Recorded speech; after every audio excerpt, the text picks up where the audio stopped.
Assalamualaikum warahmatullahi wabarakatuh.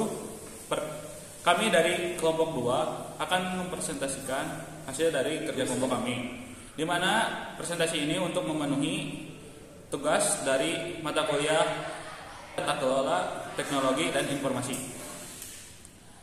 Sebelum masuk pada materi, izinkan kami memperkenalkan diri terlebih dahulu. Perkenalkan, saya Dendi Pratama Putra Pamungkas sebagai moderator. Perkenalkan, nama saya Renaldi Baliano Zain. Saya Mama Fitria. Nama saya Agung Hermawan. Nama saya Jainal Mutakin. Baik, untuk materi pertama akan disampaikan oleh Renaldi Baliano Zain. Saya persilahkan. Saya akan memaparkan tentang hasil diskusi kelompok kami, yaitu analisis risiko teknologi informasi menggunakan ISO 31000 di PT Matahari Departemen Store Cabang Malang Town Square.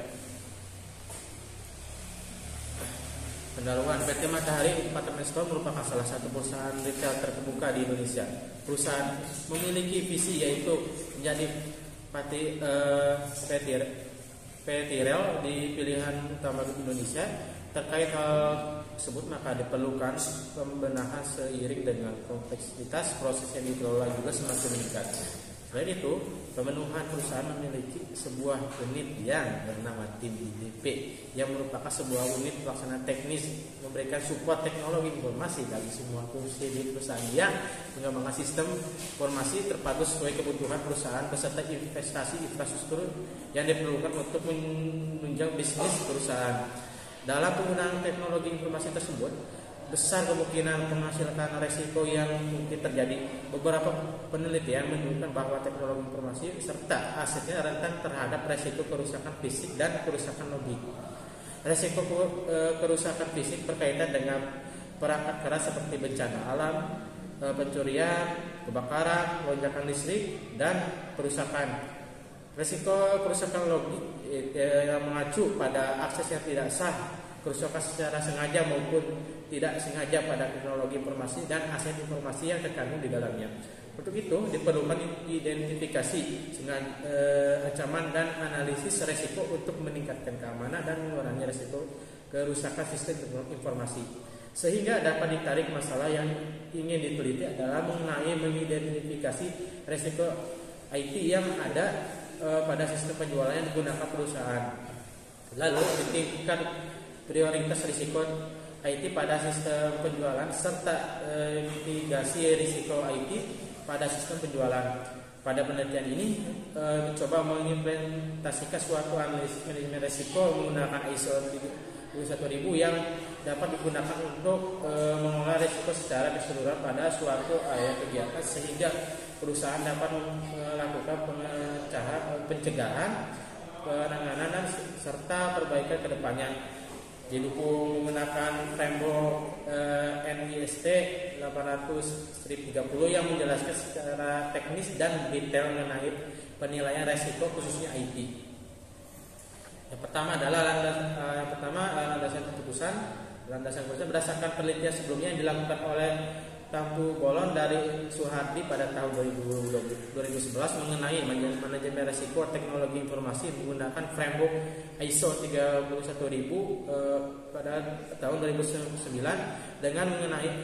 dengan studi kasus pembobolan ATM BCA pada tahun 2010. Lalu penelitian mengenai manajemen risiko teknologi informasi menggunakan framework ISO 31000 dengan studi kasus sistem infrastruktur IT Telkom Indonesia yang diteliti oleh SAFAT pada tahun 2011, dan penelitian mengenai evaluasi penilaian sistem informasi keuangan dan akuntansi Satya Wancana atau disingkat SIKASA yang diteliti oleh Sari Papilaya dan Manututi pada tahun 2017. Risiko teknologi informasi yang termasuk risiko teknologi informasi yang terdapat pada aset IT.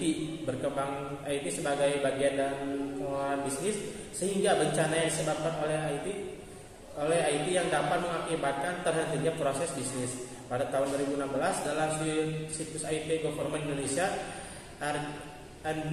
Andrianto Andrianto Moeljono berpendapat bahwa ancaman IT berkisar pada kondisi perangkat IT, ancaman IT yang mengarah pada tingkat pelanggaran hukum, serta ancaman IT yang timbul akibat kejadian di luar normal.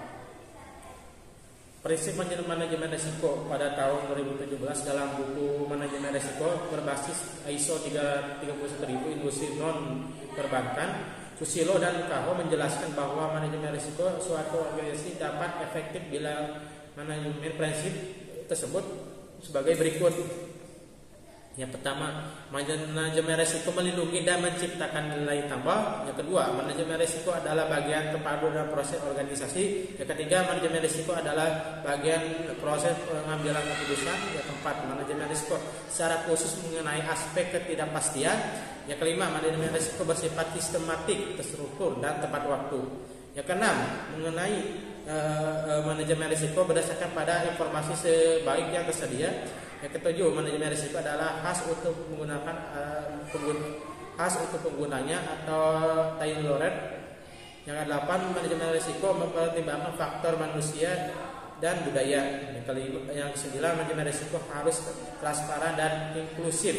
Yang kesepuluh, manajemen risiko bersifat dinamis, berulang dan tanggap terhadap perubahan. Yang terakhir, manajemen risiko harus memfasilitasi terjadinya perbaikan dan peningkatan organisasi secara berlanjut.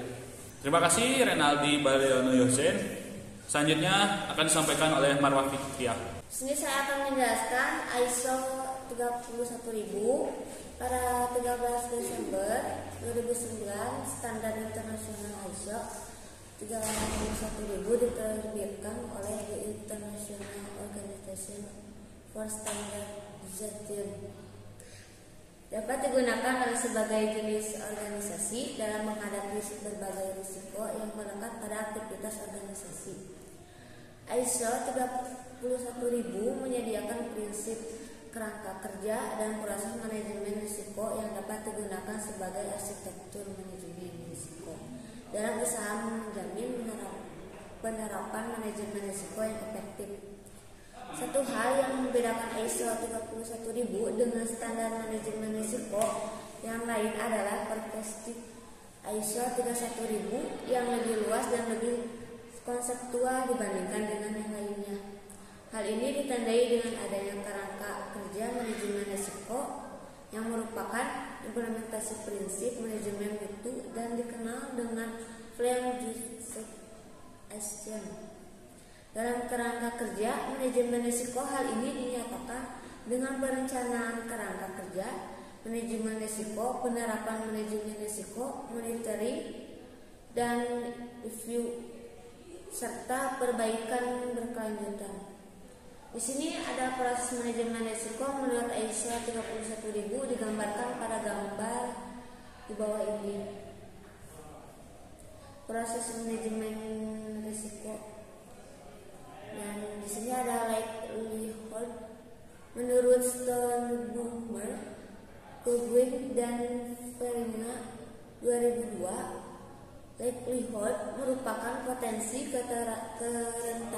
kerentanan yang dapat dilakukan oleh sumber ancaman tertentu. Tingkat kemungkinan digambarkan sebagai 3 tingkat dan ditabulasikan pada tabel 1 yang mendefinisikan tingkatan rendah, sedang, dan tingkatan pada level likelihood. Di sini ada tabel tingkatan likelihood, ada rating likelihood, kriteria likelihood, dan definisi likelihood. Rating A, kriterianya tinggi, dan definisinya sumber ancaman memiliki motivasi dan kemampuan, namun kontrol yang ada tidak efektif untuk mencegah ancaman. Ada rating B, kriterianya sedang, definisinya sumber ancaman memiliki motivasi dan kemampuan, namun kontrol yang ada mampu untuk menghambat ancaman. Dan ada rating C, kriterianya rendah, definisinya sumber ancaman tidak memiliki motivasi atau kemampuan atau kontrol yang ada mampu untuk menghalangi ancaman. Di sini ada dampak risiko menurut Stanley Boomer, Gwyn and 2002, dampak nyata dapat diukur secara kuantitatif. Dalam pendapatan yang hilang, biaya untuk memperbaiki sistem atau tingkat upaya yang diperlukan untuk memperbaiki masalah yang disebabkan oleh tindakan ancaman yang sukses. Dampak lainnya, misalnya hilangnya kepercayaan publik, hilangnya kredibilitas, kerusakan pada organisasi bunga, tidak dapat diukur dalam satuan tertentu, tetapi dapat dikualifikasi atau dijelaskan dalam hal tinggi, sedang, dan berdampak rendah.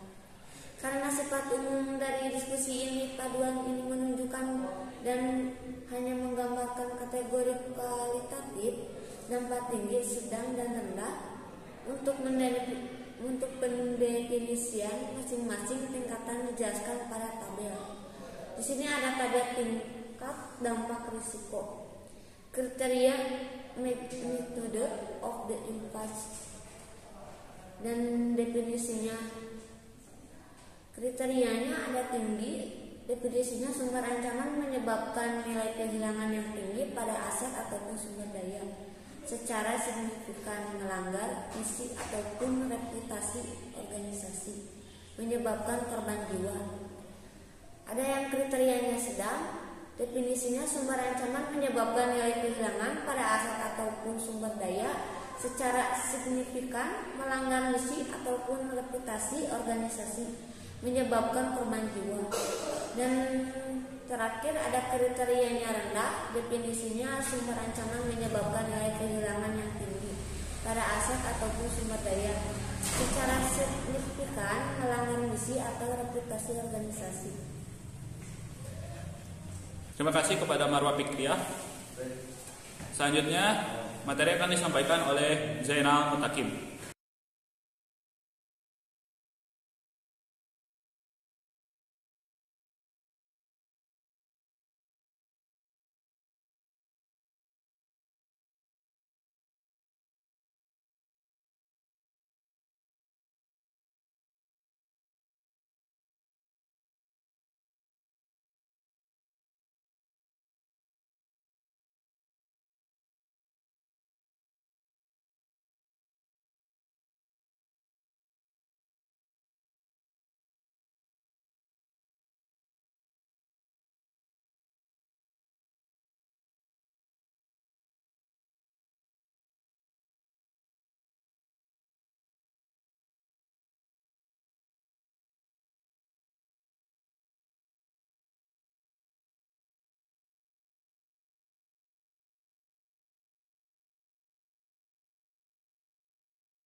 Terima kasih kepada Saudara Zainal Mutakin.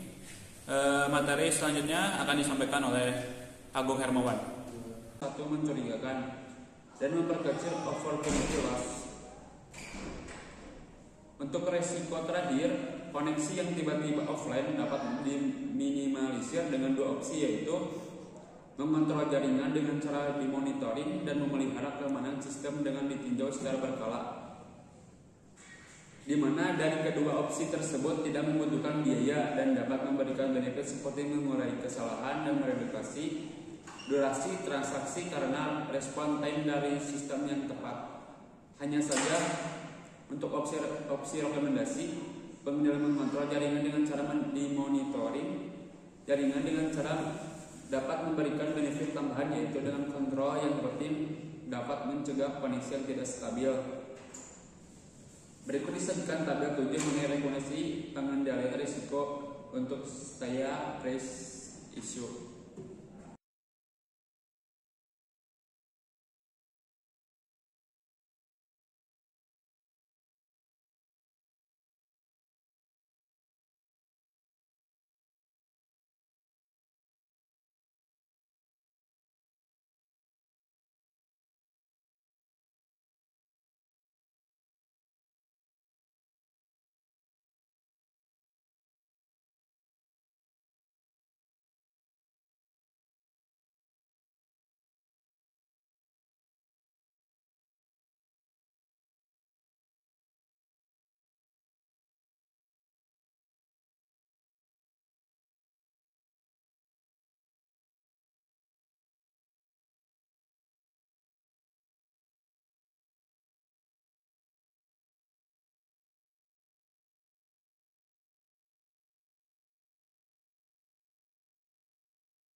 Terima kasih Agung Hermawan.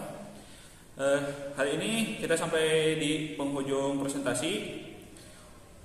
Kesimpulan dari presentasi kali ini yaitu yang dapat disimpulkan, pertama, untuk manajemen risiko menggunakan framework ISO 31000 membutuhkan framework yang lebih teknis seperti NIST 800-30. 2. Dengan menggunakan ISO 31000 terlihat nilai risiko dengan tiga tingkatan yaitu rendah, sedang, dan tinggi.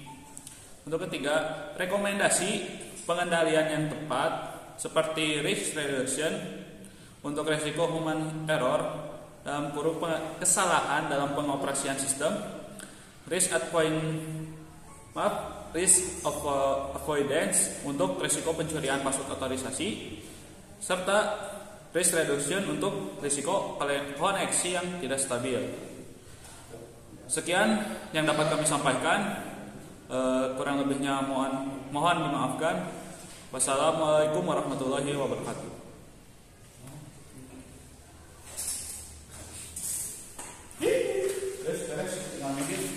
Kin, ada